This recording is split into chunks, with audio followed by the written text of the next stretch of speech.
You are live on all the interest streams. Hello, Internet world. How are you? What's going on? Yeah, it's another day, a Monday. It is a Monday. Final show of the season, Mr. Graham. Yes, it is. We were talking about this during Don't tease sound me. check, but Don't tease me, guys.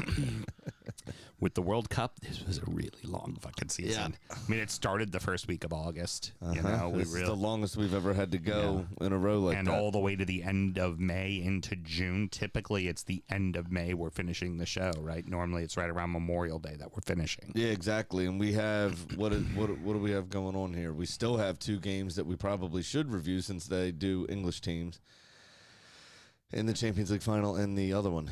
But that'll be next week on the hopefully. Well, we're gonna preview. This, we're gonna do a quick injury time tonight and preview those two matches. yeah, and no, then, we got to talk about how they went. Yeah, and then next week maybe Because I have a feeling both English teams are going to win it. Yeah, if both English teams win it. Well, Monday we'll do a real quick show. Yeah. But not anything Do you terribly think there's long. any chance we're going to have both shows done in an hour? Yeah, Oh my tonight? God, that's Yeah, I think so. exciting. Should be pretty I'm easy. So excited. Right. Yeah, we'll talk a little bit about like where our predictions were. We'll make fun of that, and we'll also, we'll make fun of, some of the picks, some of the good picks and bad pick signings. I mean, and all that kind of shit. So there'll be some of that. Yep. Very good. Thank you, good sir. I'm just checking to make sure everything's doing what it's supposed to be doing. Yep, that's good. I always like when you do that before we do the show as opposed to during the show when suddenly there's like, suddenly I hear my voice and I'm like, why am I hearing my voice? Oh, that's right. When you do that before Like that? we do the show, as because opposed to during the show. my wife always forgets to put it in audition. Where that time she did. Look at that. Last show of the season, she fucking gets it right. You're such an asshole. Uh-huh. I mean, I love you with all of my heart, but I'm also honest. Uh-huh. You're a word that rhymes with bore. Oh, I am legendary, so that must mean I'm lore. No. I did do a lot of yard work today, so I am kind of sore. There is a lawn device that you use that also is another way of calling what you are. A rake? No. It'd be called a hoe. Oh, that's a very, it's very much like a rake. Uh-huh. Yeah. You're a whore, Mel. When was the last time you used a hoe? Never mind. Don't answer. Don't answer. Don't answer. I rescind the question. I would like to go back to last week when, we did injury time and I kind of put her in her place and she was like, yeah, I'm kind of okay with that. And then at the end, I looked at her and went, good girl. And she was like, yeah, just remember. I'm so glad nobody's watching any of this. Well, that's just how it goes sometimes. We also didn't really advertise this at No. all. And there were no games. So it's not like they would know we're going to be doing what a really show. hurts the ego, though? What's that? Is that one asshole popped on and then popped off. Oh, yeah, of course. Right away. I was like, oh, we've got someone. No, we don't. All right. Well, let's do a fucking show. Let's get this done. You are a show. Your mom's a show. I mean, we did decide that should be a thing, right? Because she's very upset over this.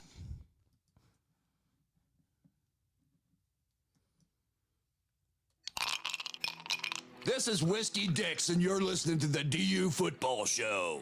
Football! I figured that's a good way to go out on the About how I season. feel after the season. Football kicked us in the ding this season. Yeah, I'm tired, man. Emotionally, just the length of it, it was a tough one. Oh yeah, it was a big old cock of a season, wasn't it? If you didn't think we were wrong all the time already, get ready to listen to this show where we tell you we're very wrong. Let's start the show. Born in the land of Bowie, Maryland. Bred to be a fan of fucking Everton. Punch you in the eye and drink your rye. Sam Houston. Sam Houston? Arsenal fans have another Sam. Right day, the fucking Gooner Graham. Stump of a lord. Look straight in shorts. Sam Graham, hey. Sam Graham. Drunkard United!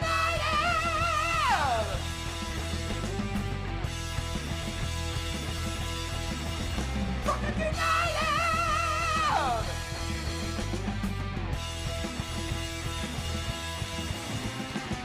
Hello and welcome to the DU Football Show, a completely biased recap of the entire EPL season and our predictions as told by two common American schmucks.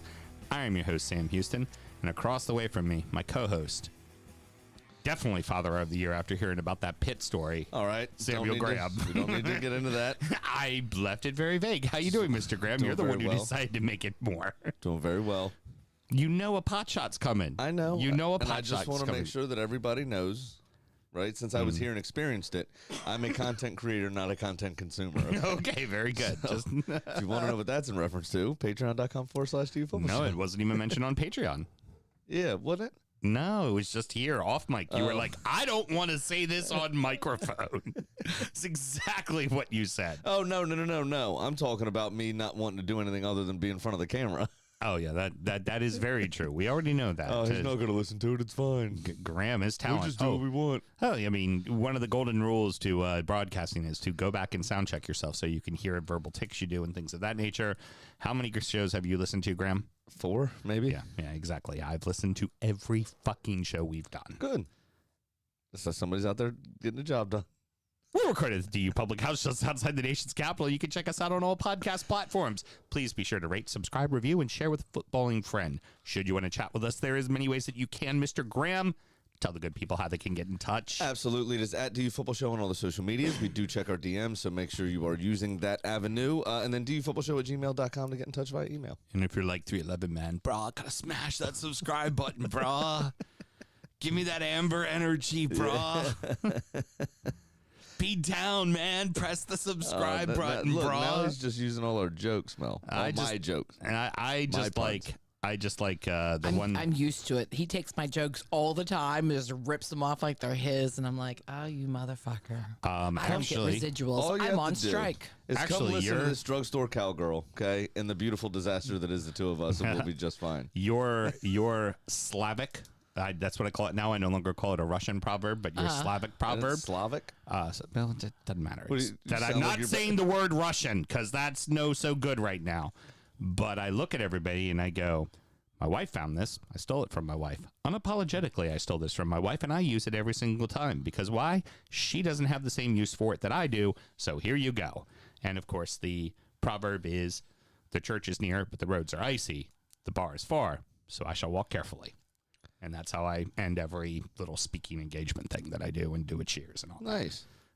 I have a new one for you. Okay, The please. most quoted man in history, and it has to do with our gin. Okay. So I'll give it to you when I do the gin bit.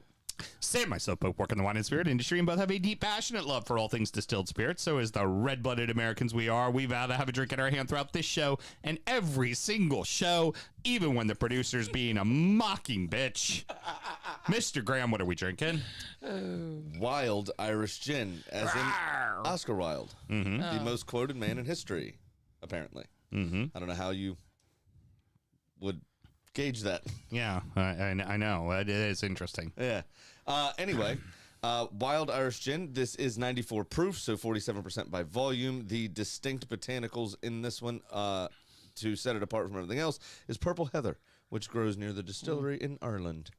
Anyway, on the bottle, embossed, very beautifully on this nice purple bottle, it has a quote from Oscar Wilde that says, and I think you would enjoy this and maybe could use it to end some of your speaking engagements, I can resist everything except temptation. Pretty brilliant. And how much you said that run on the shelf? This on the shelf would be around Hendrix pricing, so you'd be around $35.99 to $39.99. Okay, very good, very good. Now, I could also see you using that as your opening line to endear yourself to some sort of AA meeting. Love it, love it. Yeah, this is lying. We're never going to that. No, never. Oh, and I spruced it up a little bit this time. We're using Fever Tree's Cucumber Tonic Water. Yes, it is a very floral gin. Yum. I enjoy it, though. I think it's delicious, and the Cucumber Tonic Water does kind of mellow it out and give it that nice, refreshing quality as well. And I added a little something. My bartender helped me out with an event this weekend. Spice to that. Yes, he had made a summer Sazerac, but he had done a glue that was, you know what? Someone belched here. It was not anyone named Sam, so I wonder who that was as she quickly hits the mute button. Selling now her muter is her choice. Yeah. And I like how she did the little 3-finger. Ooh, is that me? Oopsie me. Oh, did I just do a toot? Fucking show. But my buddy Clint Lopez with the yes, Mrs. Houston. I also turned the camera off me. Oh, okay. You just can't. Got to shut the whole fucking thing down. Oh, God. Shut it down. Burn it down. It's over. Abort. I'm back now. Brilliant. That's funny. Yeah. Oh my God. You make me think of like Bill Paxton and Aliens. Like, Yeah. we're fucking done, man. We're fucking done. Game over, man. Game over, man. What a way to end the 5th and final season. Get a Mel Belch. Brilliant. So my friend Clint Lopez with Silver Lion in the Riggs Hotel, just one of the best cocktail In bars DC, right? Yeah, Yeah. and one of the best cocktail bars in the world, frankly, just absolutely amazing. Once you and Carly make the move down, definitely a couple's night to there. Yeah, because for sure. somebody can put that on the old expense account. I'd like to either start or finish the night at Le Dip in a seafood tower also. Oh yeah, some lay dip. Oh, I You could have to fucks do with some it seafood tower. with a side of French fries and Gotta have champagne. frites and champagne, man. yeah. Frites, fair. champagne, and seafood tower. Oh, that's my favorite Yeah. meal.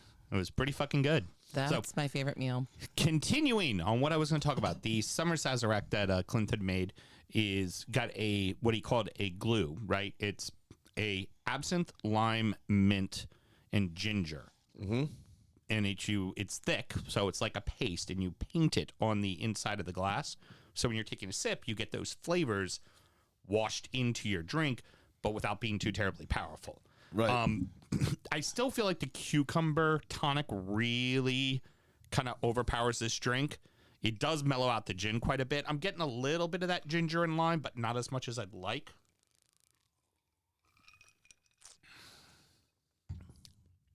Yeah, it's there, but it's not Yeah, last night when we recorded as pronounced as I'd want it to be. when we recorded the Naptown Blues fan cast, I did probably a little too much for the Sazerac, and tonight I probably didn't do enough for this cocktail, but still tastes good. And Mel's is fucking gone. I'm like, I'll give you a chance to redeem yourself and make me a second one. I'm not getting up and making you another Do one. it better this time. Yeah, apparently I did pretty fucking well because. Until Mel's gone. What is it? Something we should do, Sam? That producer Mel certainly isn't The doing. reason that we won't ever go to AA is because we always drink legally and responsibly. Very good. Speaking of responsible drinking, Mm-hmm. Graham said the magic words about whistles, and Mr. Pat is watching in the chat. Hey, what's going on, Big Pat? Wah, wah, wah, wah, wah. As we said, the Pied Piper of white bitches, Mr. Patrick. Allegedly, YouTube. Allegedly. Yeah, no, there's no alleged about it. He's a master. He would get on the dance floor and he'd put a whistle in his mouth. And then within 30 seconds, 50 white women were around him dancing. It is stuff of legends. We embrace that. I know. I just don't want us to get banned. There ain't nothing there and there that I'm not doing some Alex Jones shit. We'll There be all ain't right. nothing there and there. There ain't nothing there and there. All right, let's get to the action, Mr. Yes. Graham. Well, there was no action. This is just. Oh yeah, there was one game. Yep. We Wasn't there? open with the FA Cup, where we had a derby, a record broken, and one step closer to a treble. Manchester City 2, Man United 1. Ilkay Gundogan with the brace, but that first one, the previous record set by Louis Saha for Everton in 2009, Fastest FA Cup goal ever in at that point. 25 seconds. Mr. Gundogan said, give me half that. 13 seconds, Yeah. 1-0, Man City's up. And in the middle of the game, apparently, the dubious goals panel actually gave it to him for 12 seconds. Then after the game, reversed it to 13. There we go. Yeah. Pretty insane. Just essentially caught everybody asleep. I mean, he had no business trying that from that distance at that stage. I mean, that was his first touch, really. You know what? Why he gets to do that? The goal against Everton. The confidence is there. He's been scoring like crazy, but you're able to pull off goals like you did. That little Kieran flick Gibbs. behind it, just fuck. Kieran Gibbs said it best at halftime. Of course, former Arsenal player. So very interested in what he has to say. But he said it best at halftime that he just, late stage of the season, Gundogan becomes Prime Zidane somehow. Excuse me real quick. This was going to be the other intro I was going to play, and you just proved to me why I should have probably picked that one. This is Mike Rice, Man U supporter. A drinking game suggestion. Big Sam makes a point. Graham makes it about fucking Arsenal. You're listening to the DU Football Show. This is Please tell me I'm wrong. This is still about Ilkay Gundogan in Manchester City. But Kieran Gibbs just thought relevant. People might not know who he is. He did used to play left back for Arsenal. Okay, well, by the way. Real quick, I should drink because that's the drinking game. By the way. Anyway, no, he said that late in the season, Ilkay Gundogan becomes Prime Zidane. Yeah. Don't know why, but the last month of the season, he's banging the goals and assists left, right, and center. And it's been proven yet again, scoring really a hat trick here. Obviously, the third goal was chalked off for rightly offside. Yeah, of course. But, yeah, I mean, he just puts himself in a good position, and this was an absolute fucking screamer of a goal. The game overall, in my opinion, though, wasn't very good. City had complete control, but didn't seem to want to score a second goal until it was equalized. They didn't get out of second gear, really, in my opinion. And no, they just not at all. I mean, if you've got a center back playing defensive midfield and John Stones taking 4 United players out of the game with a simple turn, yeah, it's ridiculous. It's a joke. Really, it's a joke. Now, It's a joke. it's a joke. Now, Man Where did United he end up? Is he in a championship? I think so. Oh, come back. Man United did end up equalizing on a handball checked by VAR against Jack Grealish. It's not a handball, my opinion. Well, but as soon as the VAR got involved and had the referee go look at it, you knew it was going to get given. Oh, God, But yeah. Jack Grealish wasn't even looking at the fucking thing. He was in the air. Yeah, just an arm was up. And your arms do naturally go out to balance you when you jump. It's part of it. Now, yes, his arm kind of made an upward gesture, I think, as part of just him turning and, again, balancing himself. But, and he knew nothing about it. It was very close proximity. I really don't think you can give it. But as soon as the referee blew the whistle and made the VAR sign, knew for a fact it was going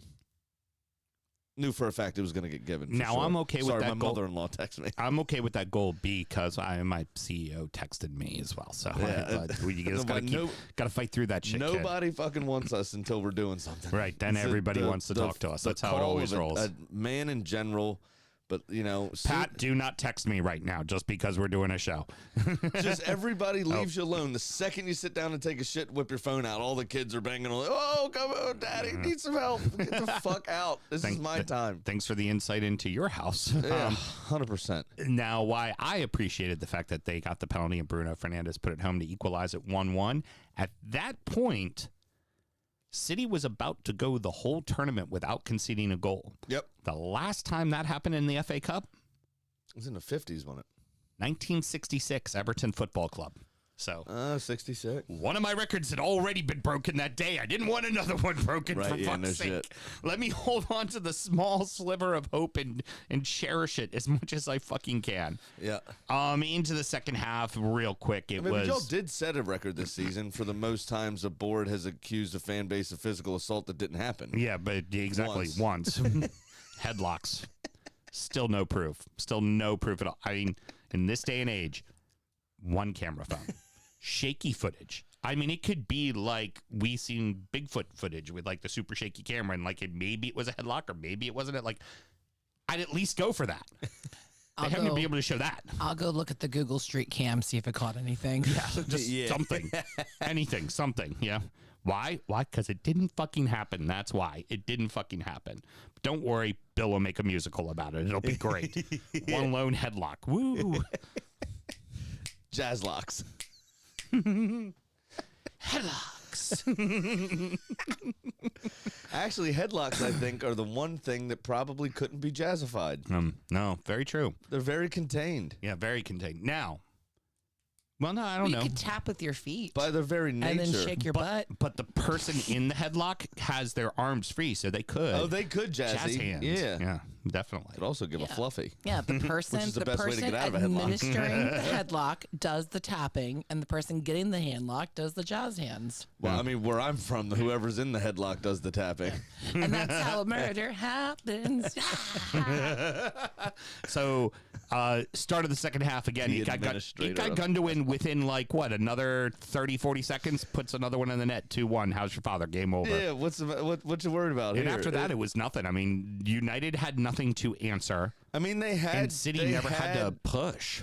They had not possession, but they had these transitional opportunities up until the final third. But it was that final ball was always shit.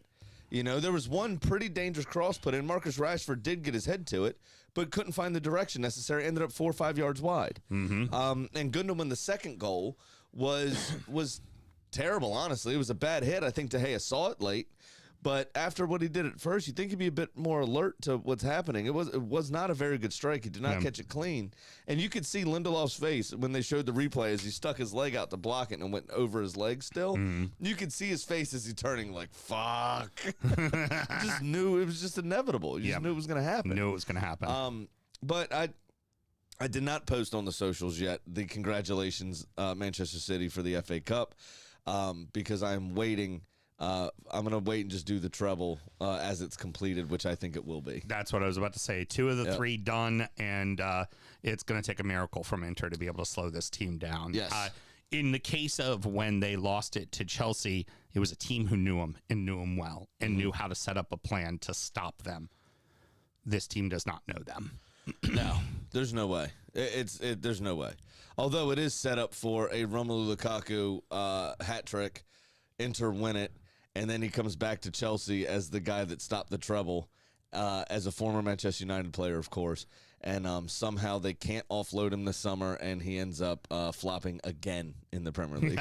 Too funny. Which would be brilliant. That would be fucking hysterical. But yeah, no, that won't happen. City's going to roll them, I think. They don't have enough pieces around the rest of the field, to be honest with you. And I think City, this is nailed on, which, as an Arsenal supporter, this is kind of my hope, is maybe Pep wins this and goes, you know what? I'm going to go out on a high, walks away, right? Production. Walks away, and then, because you know the next guy coming in is not going to be as brilliant, right? As perfect. So that opens it up for Newcastle, Arsenal, United. Seems like they're going to be adding decent pieces this summer. City still will have players there. It seems like this is going to add, spice to the league if he leaves, and the only way he's leaving is if he wins that treble. I tell you what, nobody. And it's still not guaranteed, but you have a better chance of it that I finally did what I set out to do here. Nobody wants to see Checkbook City FC win the treble, but everybody wants to see Manchester United get their comeuppance. Damn straight. Yeah.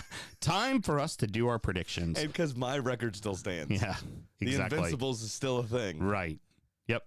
The treble won't be. Exactly. So well, we now talked I about that still stand. about that in the parking lot too. How we just want someone to do it because you're like the 72 Dolphins and you're like Mercury Morris, and we just want you to shut up. Yeah. Anywho, Mr. Graham, we do every single year we do our predictions. Why don't you go through and let everybody know exactly what it is that we do? Yeah, so we sit down as the football nerds that we are, and we pick where we think everyone's going to finish 1 through 20. Mm-hmm. We pick, normally we would pick the first manager sacked. We were late doing it this season because people were sacked quite early. Actually. Mm-hmm. So this year we did the third manager sack because 2 people had already lost their jobs by the time we did our predictions. And I don't remember who the third manager fired was. That's what I was looking at when you were bitching at me for being on my phone. I was pulling up the sacked in order list. Thank you very much. And I guarantee we both got it wrong. Of course we did. We picked the Golden Boot winner, the FA Cup winner, and the League Cup winner. So basically all and things. didn't we do a dark horse too typically? Did you not do one this time? I did not do a dark horse. That's fine. That's good because my dark horse was definitely not a dark horse, so I'm okay with that. Oh, good. So well, in that case, I definitely said Brighton. Yeah, sure. You said Brighton or Villa. That's definitely what you said. Yeah, 100%. Yeah. You know what? I saw the evening coming, and I just did it. Yep. So we've got so we've got our 1 through 20 and our 4 extras this season. Next year we'll remember to do dark horses. Now, last year I beat you 6-5, but you have beaten me before 2, and that puts us on aggregate of 3 years of doing this, right? 3 years of us picking 24 things or 25 things every single season. Our current score is 10-10. Yeah. So, Mr. Graham, without further ado, Here we go. who did you pick to win the league? I picked Manchester City to As win the league. Did I? So both of us got that one right. Let's go ahead and pull this up so I have it here for us. That is correct. Mel, would you mind handing me a pen that I could use right quick, please? I need a pen. I'm keeping score. Okay, very good. Is that what you want the pen No, for? that's perfect. Please keep score. Very good. Maybe you should just go and stay on that side like Graham and just be talent, okay? Yeah, if you don't hit the wrong fucking button in the middle of us doing something, then yeah, I would not be worried about it. But you're you, so I worry. Anyway, Damn. second place, Mr. Graham. Who did you have? Carson in here. Second place, I had Arsenal Football Club. Second place, I had Arsenal Football Club. Did you really? Fuck you. Mm-hmm. God damn it. I was hoping that was the +1 to me there. Mm-hmm. Shit. Oh, don't worry. I'm going to fuck it all. Now it is, looking down, maybe one right. I think it's Same. all wrong. I think the I rest have. of the way. I think I have one right the rest of Yeah, the way. likewise. All right. What did you have for number 3? Let's start off with you this time. Tottenham. I thought they were going to be fucking good this year. I really did. Yeah, I had Liverpool, which is both wrong because in actual third place was Manchester United. I thought they were going to fuck it off. I mean, I still thought they were going to be, you'll hear soon enough. I thought they were going to be decent, but I didn't expect them to be where they were. I had, you know what? I think because a little further down the line, I had United in 7th. Where did you have them? I have them 5th. You had them in 5th. I think if they were unable to get rid of Ronaldo, one of us may have been correct. Yeah. I But do getting agree. that toxicity out of the dressing room Made the I think biggest difference. saved their entire Absolutely. season. It really did. All right, so 4th place, I had Liverpool. I had Tottenham. Very good. Okay, so both of us thought the same thing. We thought they were both very good clubs and were going to be Champions League. Yeah. It's one thing I forgot to mention. We are often very influenced by the start of the season, too, because we do this after the transfer window is over. We wait until the transfer window is closed, which was the problem with the manager thing, because by the time the window was closed, 2 people have been sacked. And we were already 6 matches into the season at that point, too. Yes, So, you'll see some of my picks. Because it started so early.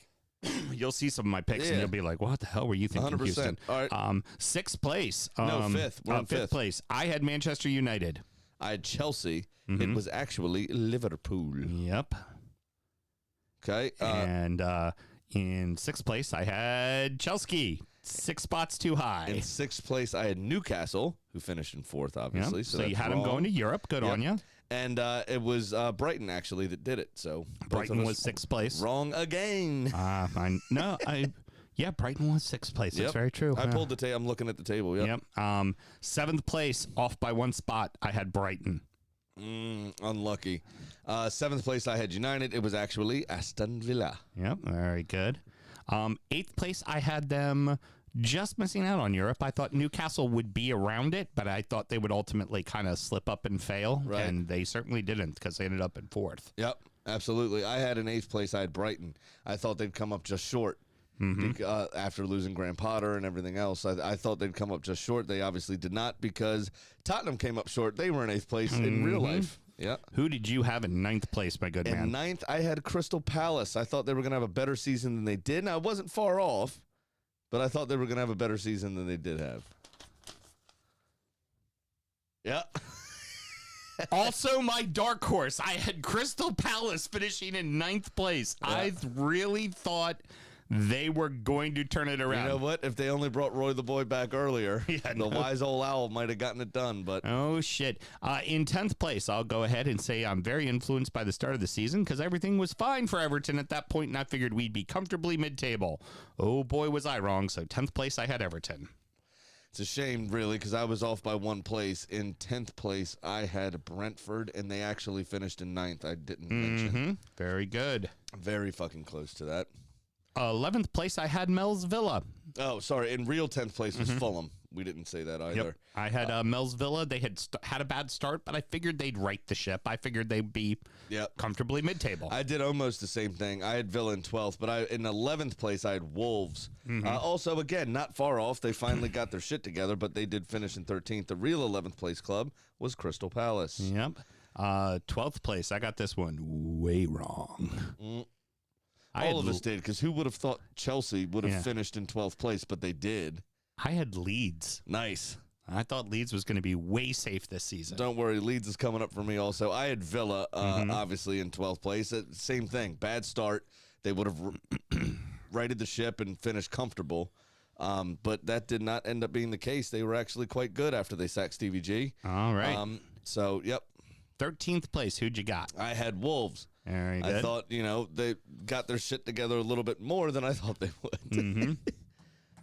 I had West Ham.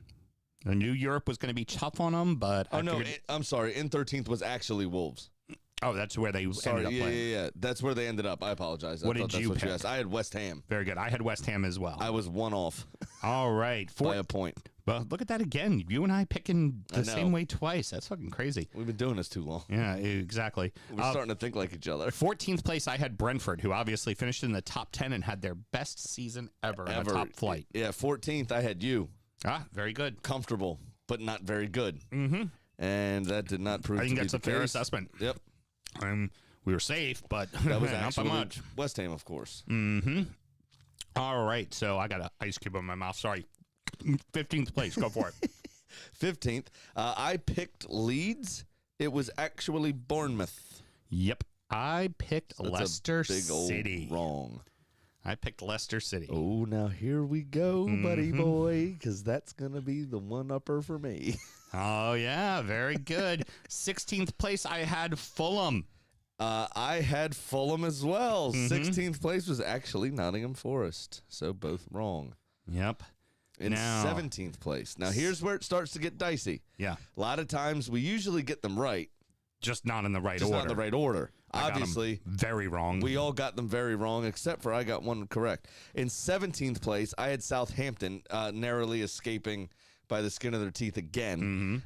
They did not, obviously. They finished dead last. So that is wrong for me because Everton Football Club on the final day secured their, 63rd in a row? 63rd season in a row. Something like that? Yep. Yeah.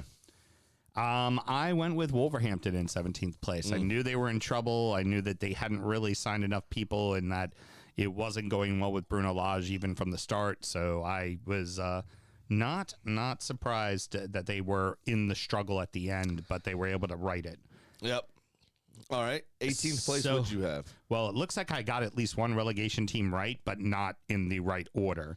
I did pick Southampton to go down, but I put them in 18th place. I felt like they were too young and they had just escaped life too many times and that it was going to finally catch up to them. Right. Now, normally I would be sympathetic to you, except for I did pick Leicester, and Leicester finished in 18th place. There you go. So you're not up getting 3 a point to 2. because I am getting a point. Very nice. 3 to 2. And my last two are also wrong. Yeah, my last two, I had Nottingham Forest in 19th and Bournemouth in 20th. Fuck, I had Forest and Bournemouth as well. Yeah. In that order, and it wasn't. It was Leeds and Southampton. And Bournemouth was quite wrong. comfortably safe. Yep, so I'm up 3 to 2. Yep. Going into the extras. All right. Scoring leader, who did you have? I want to point out, though, 4 times you were both wrong together. Yes, we were. Yeah. 3 to 2 with actual correct scores. 4 of them we were wrong together. Yeah, for real. Great minds, my friend. Great minds. That's absolutely right. All right, so Golden Boot winner, I had Erling Haaland. I also had Erling Haaland. So it was correct. Heavily influenced by the start of the season. I think he'd already scored 2 hat tricks. We're like, that guy's going to win it. Not far behind him, though. Surprisingly, very quiet because Tottenham had such a shit season. Harry Kane scored 30. Yeah, he did. Yeah, absolutely. Pretty wild. Third coach fired. Who did you have? So I wrote down Steven Gerrard, which is unfortunate because he was the 4th coach fired just a few days after Bruno Lage was relieved of his duties at Wolverhampton Wanderers. I had Brendan Rodgers, who did eventually get relieved of his duties, left 5 on mutual months consent. later. Yeah. Yep. My dark horse, which you did not do, and I did. I had Palace. You had Palace. I mean, you had nobody, so that doesn't matter. FA Cup, I do this every year. Every year I get it wrong. Everton. Yeah, I chose Arsenal because I thought we'd actually do it. Right. We did not. Right. It was Manchester City. And then for the League Cup, because they always win it, except for the last 2 years in a row, I had City. I fucking picked City, too, for the same goddamn thing. Because they win it all the time. Because they win it all the time, and it wasn't. It was United. All right. Well, good job. You know what? You stopped on winning a quadruple. There we go. Well done. Mel, what is the total score there then? 4-3, is it? 4-3. 4-2-3. And then I just need a pen for 1 second to write one thing down. That now makes it 14-13 Graham. After 4 years of doing this. Yes, we have not even gotten 30 correct. Out of a possible 125, we have gotten. I wonder why I was over 37 this We year. are just miserable. I definitely want to count up how many hours I've spent on this show for you guys to get 14 wrong.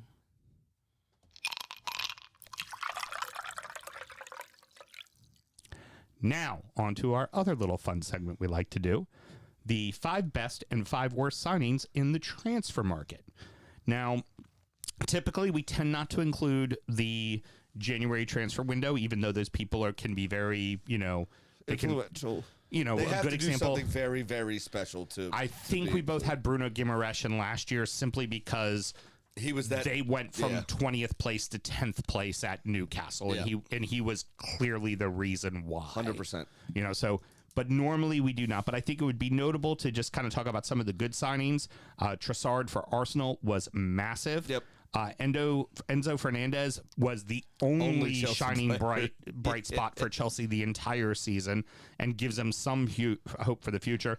And honestly, Pedro Porro for Spurs was phenomenal When in they finally started bad playing him, yes. in a very bad situation. He was very, very good and proved to be a really good wing back. A lot of assists, a lot of goals for the limited time he got to play, and was an impact player on matches. I mean, essentially bench Perisic because of it for the most part. 100%. Now on the bad side, not so much because he played poorly, but just the dollar amount. Anthony Gordon to Newcastle for $40 million.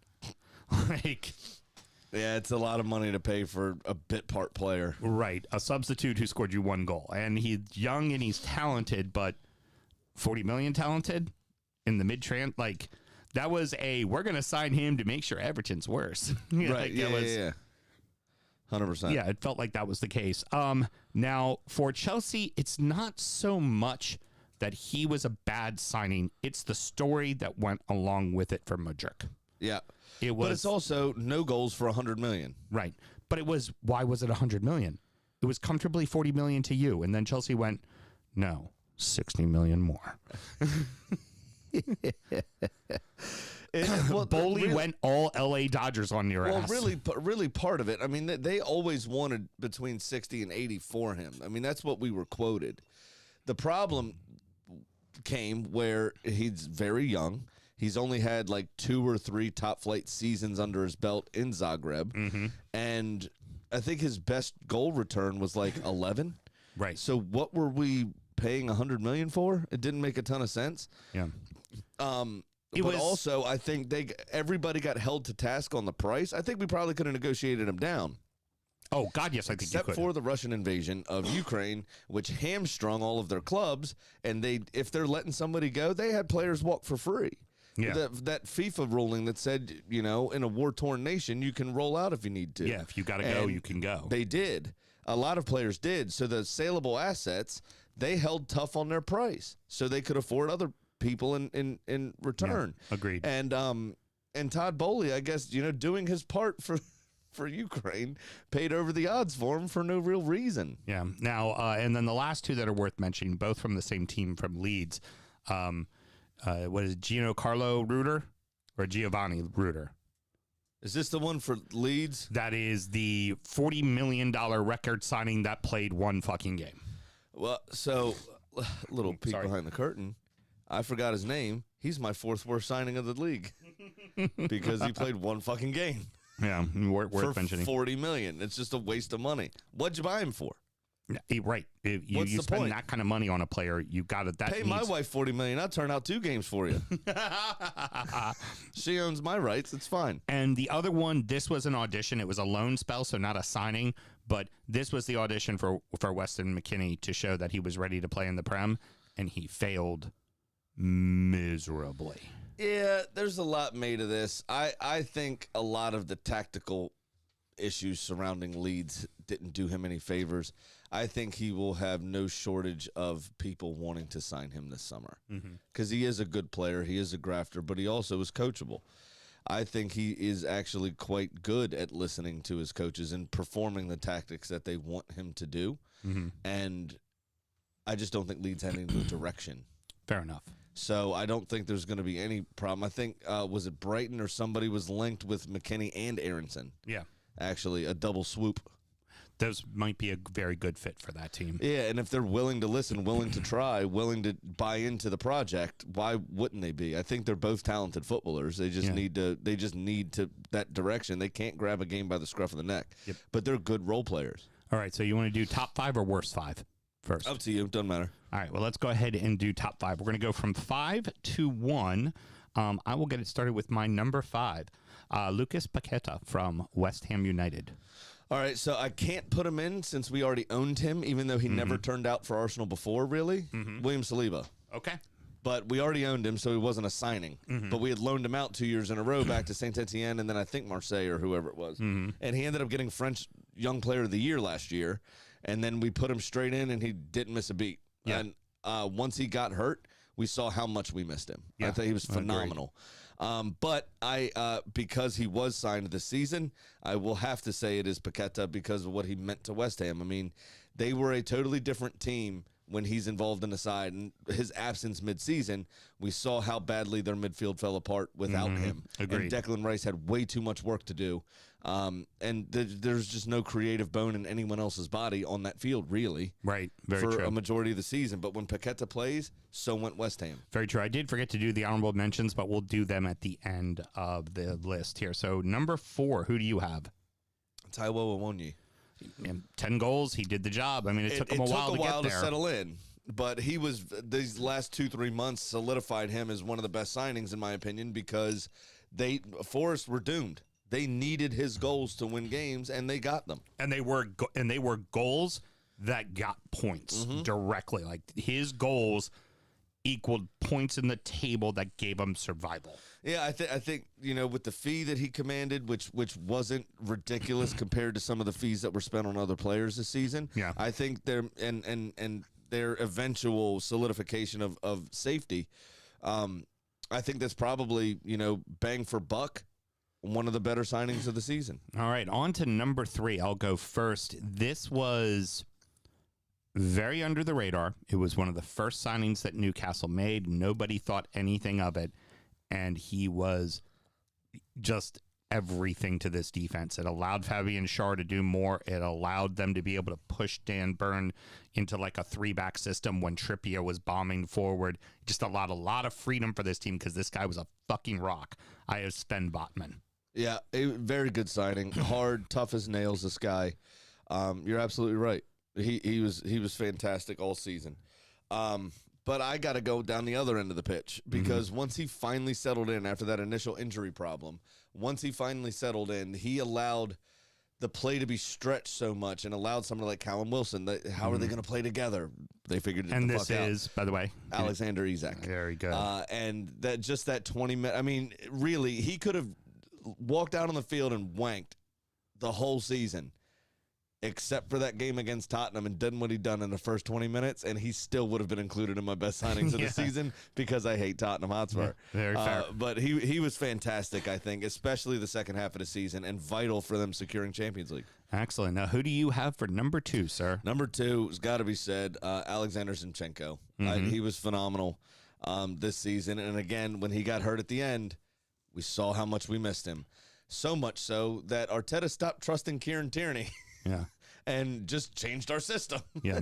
Well, I was going to put him in there, but I knew you would. Yeah. And so for me, that's where I wanted to put in Paqueta or in Yao Polina, because those two for those clubs very specifically Polina was excellent. Was just monster. Right. So it was very important. I wanted to make sure we pointed them out. Led the league in tackles, I think. João Polina. Now, number 1, let's go ahead and say it at the same time because we're both gonna say it's Erling Haaland. Yeah. Like it's down. He sets the record for most goals in a Premier League season, and most hat tricks in a single season. I think it's absurd. most players do not go into a PEP system and immediately bet in, especially a guy who isn't a PEP system guy. Right. The other piece is most people take time to adapt to the league. I thought he was physical enough. I thought he was brutish enough. Yeah. My concern was he had 3 or 4 seasons in a row at Dortmund, and before that, I think Leipzig or wherever he was, mold somebody, where he picked up these muscle injuries. Yep. And so I was worried about the physicality of the Premier League for him in that sense. Where is he going to get hurt? He didn't get hurt. Yeah, And there were a few minor injuries. He missed like a game here, a game there, but yeah, he was remarkable. He was absolutely remarkable. I mean, but each of the last couple seasons, he's missed a month with a hamstring or 3 weeks with a calf or whatever. He didn't have that this season. He didn't have any sort of even relatively extended stint on the sidelines. And you saw what it gave. You saw how hungry he was. You saw, and we've said it before, but like in interviews, it's easy for somebody that scores that many goals to turn up and just, just I'm hungry for goals. That's just how it goes, and I just score a lot of them. He would rattle off like, that's great, but I should have had 6. Like I missed this chance and this chance and this chance, and he was so focused on the things that went wrong. So you just knew like he's actively trying to get better, and he's already the best, and that's trouble. And he's like Zlatan without the fucking ego. Yeah, the thing with him is they've had a problem at striker, right? Gabriel Jesus never really took that next step. Well, Pep wouldn't play him through the middle for real. Aguero was great, but he never, he was hurt a lot, and there was never real consistency to him. Even back then, he got the famous goal that got him their first title, but he's a legend, but it's not like this pinpoint, that's our guy. Like, last year was supposed to be Jesus, and then Aguero was more a Pep system guy. So, like, he did drop into midfield and pass and create. He did do some of those things. But, I mean, you got to remember, too, and we're talking about a league that housed Ruud van Nistelrooy, that housed Thierry Henry, that housed a few others. Sergio Aguero didn't hurt by that system either. Right, no. He's the all-time foreign leading goal scorer in the Premier League. Right. He scored more goals than Thierry Henry. Right. Which is no mean feat. Yeah, and then you had the head to the spear, though, with Erling Haaland. It was just something you've never seen them have. It was something a bit more ruthless. Like, Sergio Aguero wasn't really a great header of the ball. Yeah. Like, he was a bit more of a poacher in that fox sort in the of box in a way, sense. Definitely. He wasn't gonna do 3-step overs to beat people. Erling Haaland will run through them. He will jump and head the ball. He will bicycle kick it. He will run past them. When he builds up a head of steam, he'll run past them.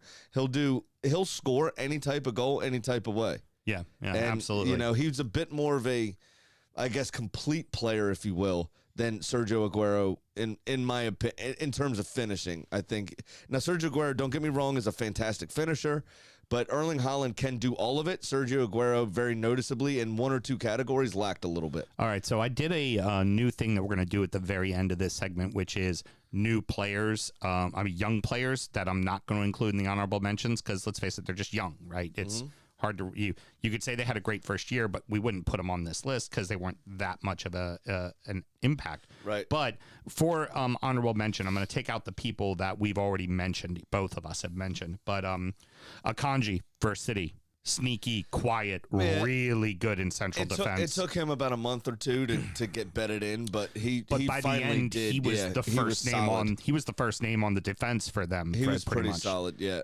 For me, he forced Emerick Laporte out.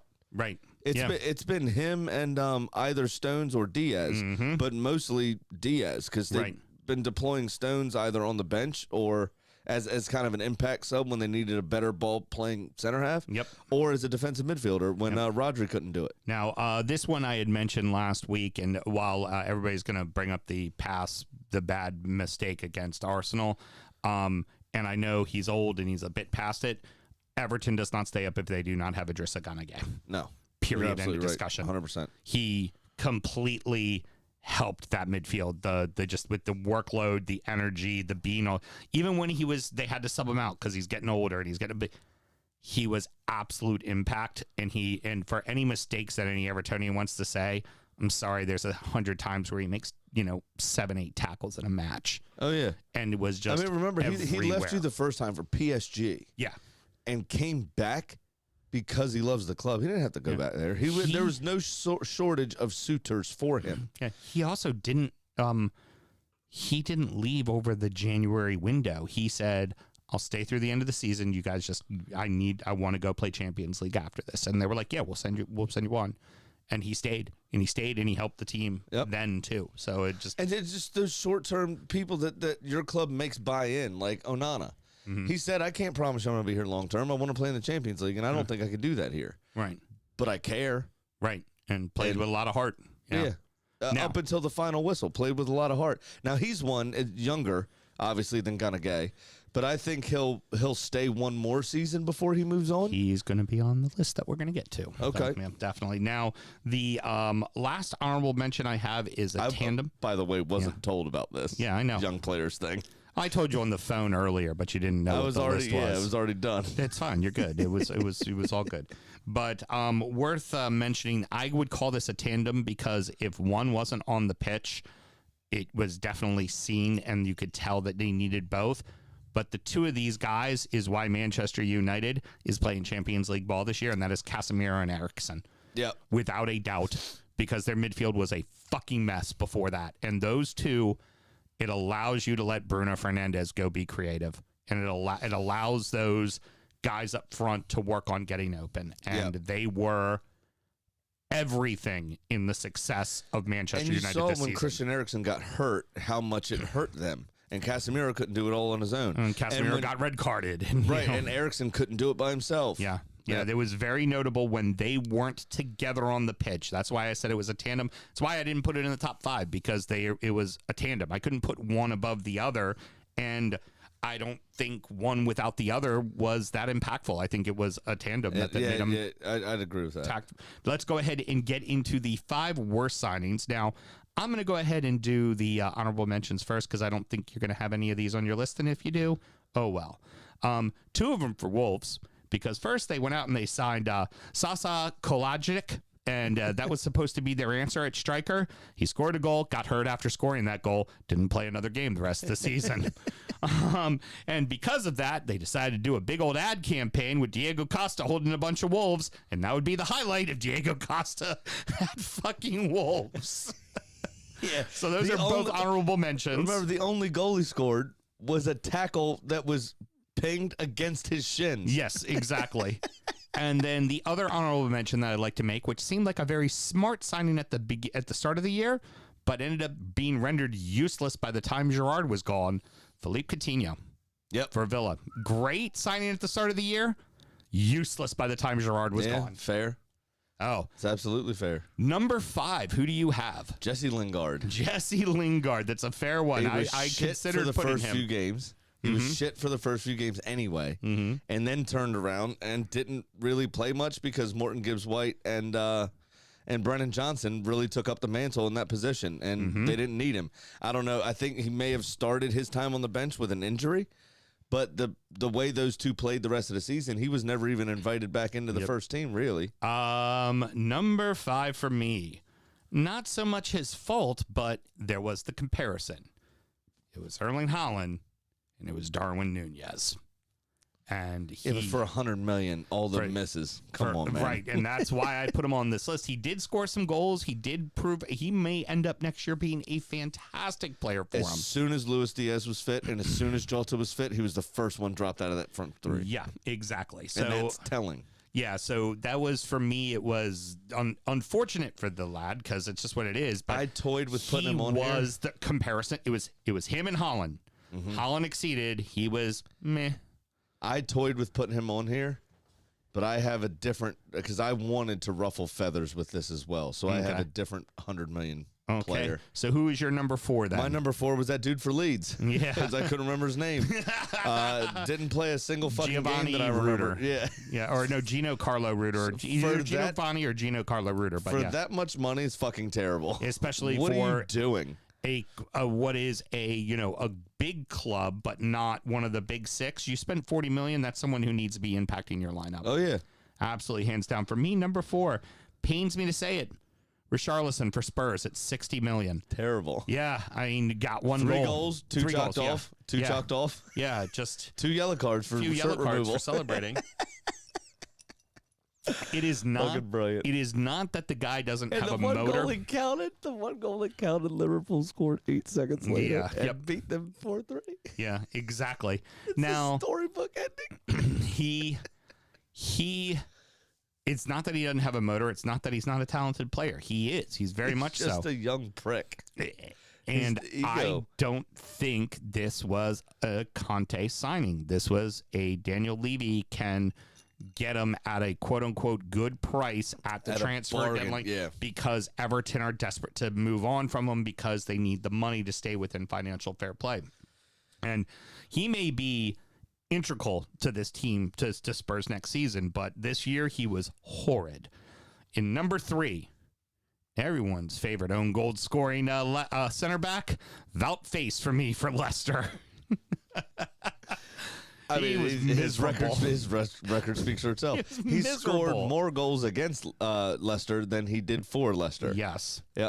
And their central defense without Johnny Evans, it didn't matter what combination it was out there, was just terrible. disastrous. And so Yunchu was good, remember, last season or 2 seasons ago, whatever it was. It was Europe. He was when good. he was Europe for Turkey and they had done so bad, he came when back he with came zero back, confidence. he had that one absolute shocker, actually, where he took somebody out on the final day or something in the goal mouth that season, got a red. Yep. And then he never came back from that suspension the same player. Yep, never, Was never at all. terrible.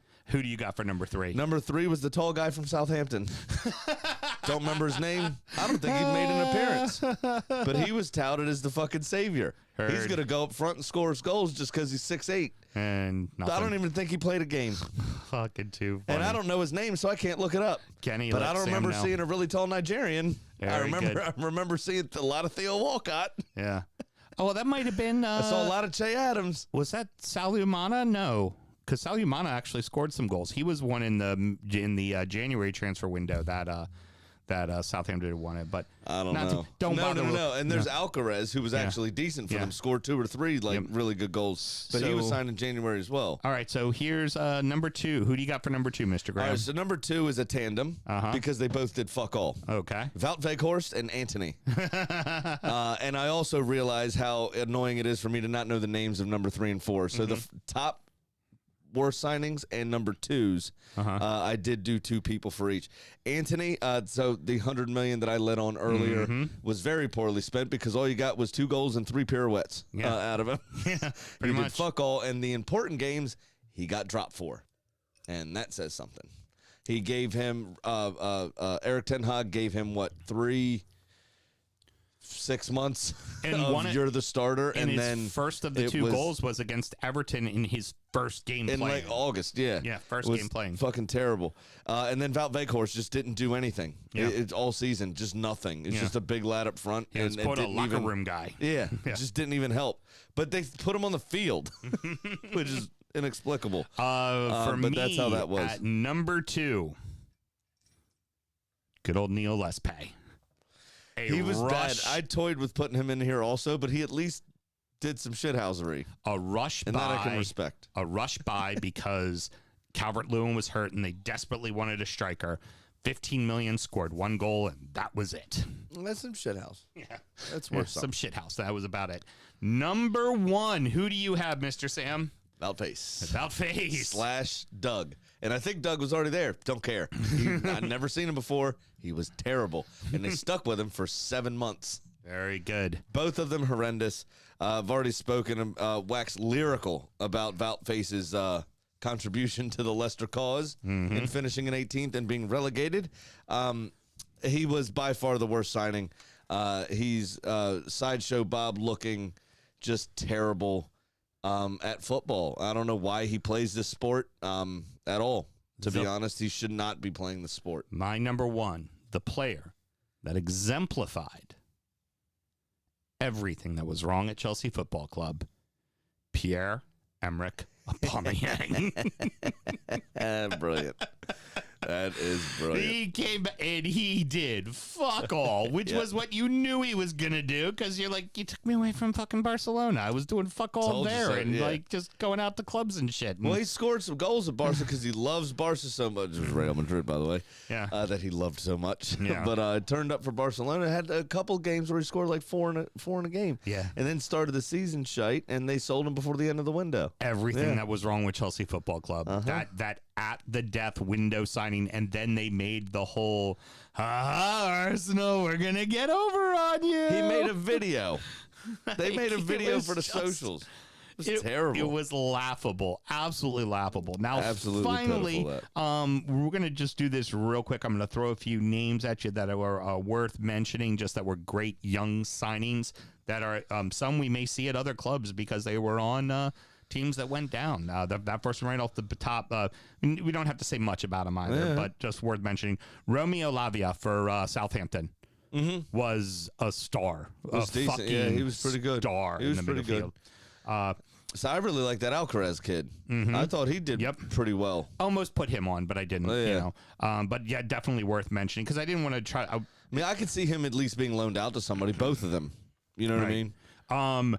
Another great one, Sheikh Decore for Palace. Yeah. He became like they needed a young player to be a solid defensive midfielder because Milivojevic and Hughes and just the list was just getting old. Bigger and bigger and bigger. And of old central midfielders, and you needed an energy guy. And what he did goes highly underrated. He was a fantastic defensive midfielder. You know who else I'd say, and he wasn't a signing, obviously, but coming off that ACL injury, so almost like a new signing because he had been out for so long. Was Eze. Yeah. But then looked tentative in those first few games, and Vieira dropped him and didn't bring him back in. That's the first fucking thing Roy Hodgson did was bring Eze back in, and immediately Palace's fortunes changed. Yep, absolutely. Continuing, at the end, I'm going to give you two teams with two people, but let's continue with the single ones. Wilfred Nato for Leeds. He was $5 million. Yeah, is that the winger, the little Italian winger? The little Italian that just... yeah, he was excellent. Absolutely fantastic. So always positive, always running always direct, you know, going towards the box, trying to put a cross in, trying to find a shot, trying to do something. The next one would be, I think, very key in why Bournemouth stayed up. Marcus Tavernier. Yeah. Tavernier. Tavernier, He was fantastic. You're absolutely right. Really solid good. left foot there. And his goals and his play in the middle of the pitch is single-handedly what helped keep them up. Between him, Billing, and Solanke, that's why that team, and Neto is an experienced keeper, that is why that team stayed up. And you know what? Actually, you just made me think of something with the two wingers back-to-back. Crescencio Somerville for Leeds. My God, yes, Thought he was phenomenal. He was phenomenal. He deserved way more minutes than he got. Now, the next two, first we'll do Everton because they were down near the bottom, and then we'll talk about the Brighton guys. But for Everton, Amadou Onana, of course, he was a great energy. I think he's going to be a lot better this coming season. I think it took him a bit of time. Obviously, Frank, not the tactician. Yeah. I think that hurt him initially. But he looks a player. He obviously cares. I think he's got one more season at your club before he moves on. Yeah, I agree. But I think this season, if they actually go into it with a proper plan, which it looks like they will with Sean Dyche, I think he's going to flourish, Onana. I would agree. Yeah. And I would have put James Gardner on, but he simply just didn't get enough minutes. But the minutes he got were impactful as fuck, especially playing under Dyche. There was a big one. But the other one is we don't think of him as being a young player because he played all the fucking time for 3 seasons at Burnley and then almost the entire season here and was one of the leading goal scorers, Dwight McNeil. Yeah. Like 24. He's still a baby. Still He's technically still a young, baby. Yeah. He won Young Player of the Year for Everton this year when they gave out the awards. Like, he was phenomenal. And he fell out of favor a little bit with Frank, and I think it was he just wasn't being coached. And the minute Dyche got his hands on him, and now he had experience with him at Burnley. It was like, I trust this guy. And turned it right on. Went on 100%. And was impactful in every single game where we got points. We got points because of him. The way we talked about him and Damar Gray. The way we talked about how Awoniyi's goals equaled points. What McNeil did equaled fucking But then also points. sacrificing for the team. Like, he was playing way further up the field, which he wanted to do anyway. Yeah. by the end of it, because of injuries, he was playing wingback. Yep. Now let's get to the real great young players, because this was for Brighton, and frankly, Brighton's fucking Europe. It's worth celebrating, you know? Oh, yeah, 100%. This one's still very young, only got a little bit of time, but Julio and CCO. Whew, that kid's going to be good. Couple of very good goals in there. Got to keep his head. Got to keep his head into the game. He seems like one of those types that might fade out if he's not getting exactly what he wants. So, yep. You know, I mean, I don't know if they're on your list or not, but if we just want to rattle off a couple Brighton players, because there's a few. Caicedo was excellent. He was only signed in the summer. You forget that. He was excellent. Obviously, Arsenal came in for him for $40 million or whatever it was in January. I almost put him on, but when his head got turned there for a little while, he fucked it. But he came right back in 3 games later and was fine. And who else do you got? Because you might be mentioning him right now. Well, Ferguson, okay, obviously, because he was there, I think, in the academy for a season prior. But just a revelation, 18-year-old Irish lad. When he finally started getting minutes, he was phenomenal. And then the last one, and the one that I wrote down is Purvis Estupiñán. Yep. Estupiñán was fantastic. Wow. Now, the one thing I will say about him is he is very left-footed. Oh, yeah. He's a left back. He's like, we know his position. Left back. He is like Rob Holmes left-footed. Yeah. He can't do anything with his right but stand on it, really. Yeah. But when it's that good... He's like Chile with his right foot. You remember Chile? Yep, exactly. Yeah, he was like him, but Chile's right-footed. Couldn't do anything with his left. Yep. But best outside of the boot right passer I've ever seen. It was just insanity. Because he couldn't use his at left all. foot Not at all. one bit. Yeah. He was fantastic. I really enjoyed most of watching him play. All right, Mr. Graham, no betting segment, no championship corner. Of course, all of that is done. Congratulations to the newly promoted sides. Yes. With that, I leave it to you. Any parting words, my good friend? Not really. I will say Big Sam has departed Leeds. Shocker. We all saw that coming. Yeah. Obviously. Took some parting shots, of course. Was asked to go upstairs and help them in the search for the new coach. They respectfully declined his offer and sent him on his way. Yeah. So his only bonus was that $5 he found on the side of the pitch. Yeah. Well, and he'll That's also a tell shame. everybody, I mean, I would have helped. Like the first Leeds coach that is faltering is going to be like, well, I could have helped them. You know, when I was at Everton, they finished in 10th place, and I had improved their team greatly. Like brilliant. The only parting words I will have aren't from England. Very quickly, Karim Benzema has called quits on Real Madrid. He will be moving on this summer. The reports are 2 things I've heard is 2 years, $400 million, or 3 to 4 with an option for a 4th for $637 million to Saudi Arabia. Yeah, that makes sense. Go get the payday. Yeah, why not? He's been there for 14 years, I think it was. And very quietly has, if it wasn't for Ronaldo, would be the all-time leading goal scorer, overtook fucking Raul. Yeah. He's second on the all-time goal scorer list for Real fucking Madrid. But with him moving on, could pave the way for a Harry Kane transfer. Yeah. Keep your eyes on that this summer because Manchester United are also in for him. Yeah, my concern for Harry Kane is, does Charlie Kane know what he's doing? Well, does Harry Kane want a trophy, or does Harry Kane want the English scoring title? Well, I think he instantly vastly improves Manchester United. Right. And vastly improves the other forwards in the line with him. Yeah. Because he is such a good passer of the ball. Yeah. So Marcus Rashford, with the shit service he got this season, scored almost or just about 20 or just over 20. Right around 20. In all competitions.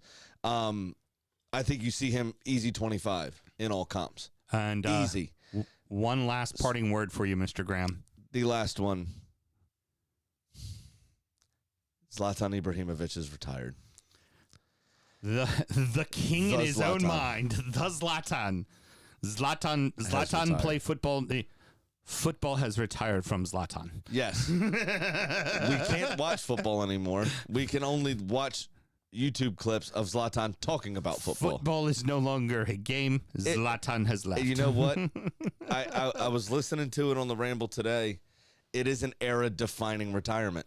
It really is. He was the best part. I think AC Milan played away.